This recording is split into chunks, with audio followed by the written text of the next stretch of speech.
નમસ્તે દર્શક મિત્રો, ડેઇલી પલ્સ સમાચારમાં આપણું હાર્દિક સ્વાગત છે. માનવ ન્યાય પોલીસ કમિશનર શ્રી નરસિંહા કુમાર સાહેબે વડોદરા શહેરે માં અલગ અલગ પોલીસ સ્ટેશન હદ વિસ્તારમાં દેશી દારૂની ભઠ્ઠીઓ શોધી કાઢી આવી પ્રવૃત્તિ ચલાવતા ઇસમો સામે વિરુદ્ધ કાયદેસરની કાર્યવાહી કરવા નાયબ પોલીસ કમિશનર શ્રી ક્રાઇમ બ્રાન્ચને સૂચના કરેલ, જેઓએ પીસીબી, ડીસીબી તથા એસઓજીની સંયુક્ત રીતે તાબાના માણસોની અલગ અલગ ટીમો બનાવી વડોદરા વિસ્તારમાં દેશી દારૂ બનાવવાની ભઠ્ઠીઓ અંગે વિગત મેળવીને આધારે પોલીસ ઇન્સ્પેક્ટર શ્રી સીબી ટંડેલ, પીસીબી તથા police inspector Shri R G Jadeja,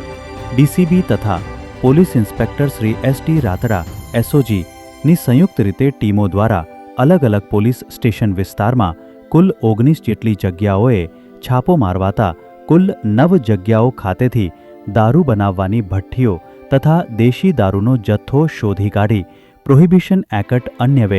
ગુનાઓ રજીસ્ટર કરાવી કાયદેસરની કાર્યવાહી કરવામાં આવેલ છે. પોલીસ સ્ટેશનની હદમાં પકડાયેલ દેશી દારૂની ભઠ્ઠીઓ Nandesari police station, Sama police station, Manjalpur police station, Makarpura police station, Atladara police station, Chhani police station. શું લોકલ પોલીસે સ્ટેશન આટલા સમય સુધી ઊંઘમાં હતી કે ભારણ મળતું હતું?